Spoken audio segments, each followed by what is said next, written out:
Olá, terceiro ano. Agora na nossa aula de ciências, nós vamos trabalhar na página 147. Nós vínhamos estudando sobre o nosso órgão da visão, que são os nossos olhos, né?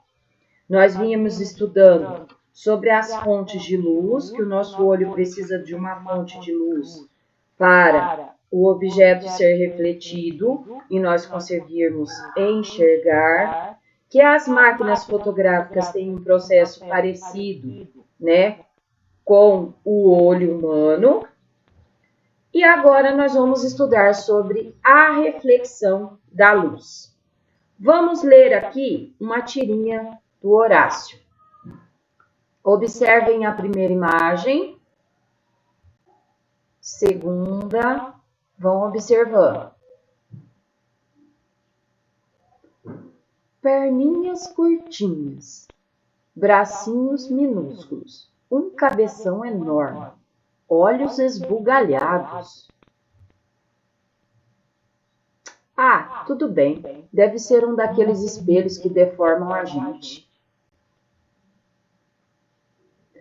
Terceiro ano, existem espelhos que podem deformar a imagem, por exemplo, deixando um objeto mais largo, mais comprido. O espelho usado por Horácio deforma a imagem? Não, né? O espelho usado não deforma a imagem. Por quê? O que está sendo mostrado aqui é a imagem real dele. Você já viu?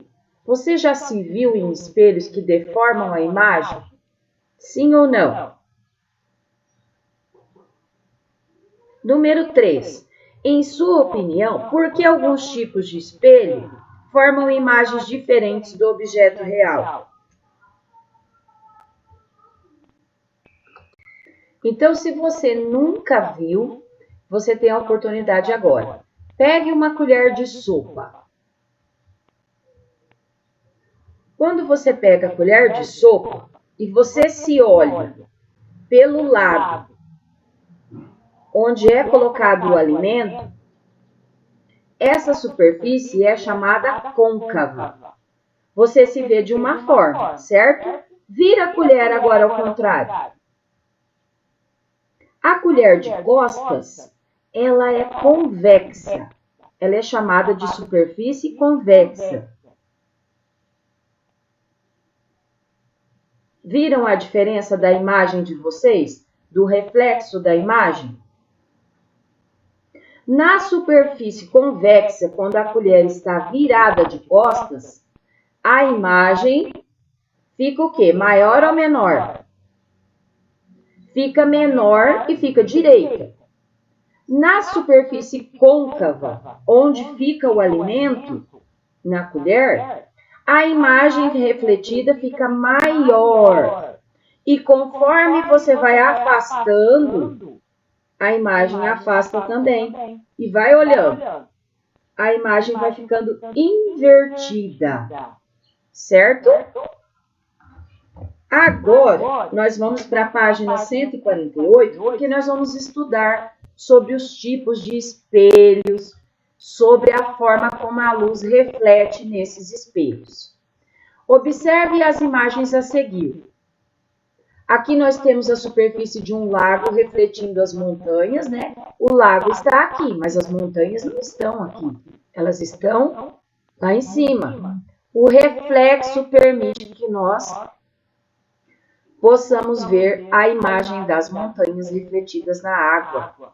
Aqui é o reflexo de uma criança na janela de um trem.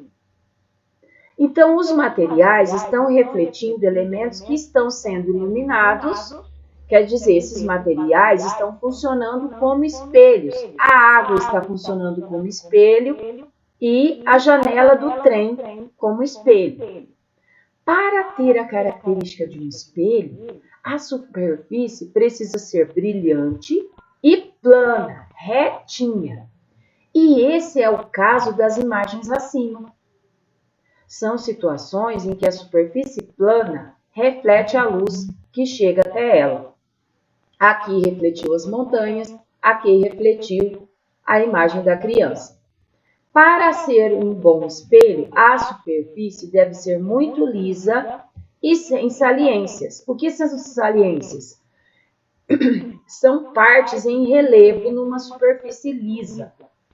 Ao mesmo tempo, a superfície tem de ter boa capacidade de refletir toda a luz para propiciar um reflexo ideal. No caso do lago, o vento pode agitar a água e atrapalhar sua capacidade de reflexão da luz. Já no caso do vidro, ele não é capaz de refletir toda a luz que recebe. Outras superfícies lisas também refletem a imagem, mas como não são planas, elas distorcem um pouquinho o elemento que está sendo refletido, como a colher e como o olho de um cavalo. Esse aqui a Bianca conhece bem, né, Bianca? Agora, na página 149, nós vamos conhecer tipos de espelho. Um espelho comum é feito cobrindo uma superfície de um pedaço de vidro com uma camada fina de alumínio ou prata. Há vários tipos de espelho. Existem os espelhos conhecidos como planos, que são os espelhos de banheiro. Os espelhos planos refletem o que está à sua frente. Eles estão presentes praticamente em todos os banheiros das casas, das residências. Outros espelhos são curvados, como os espelhos côncavos, que é a parte de uma colher. Um espelho côncavo faz os objetos parecerem maiores por causa da maneira como os raios são devolvidos da sua superfície curva, porque eles não são planos, eles são curvos, né? Olha aqui uma lente côncava. O dentista utiliza um pequeno espelho côncavo para aumentar o tamanho do quê? Do dente. Então, nessa nossa aula de hoje, nós aprendemos um pouco sobre o reflexo da luz através dos espelhos. Nós vimos que a imagem pode ser refletida através de um lago, através de uma janela do trem, através de uma colher de metal, do olho de um cavalo, que existem espelhos planos, como esse, e os espelhos côncavos, como o do dentista, certo?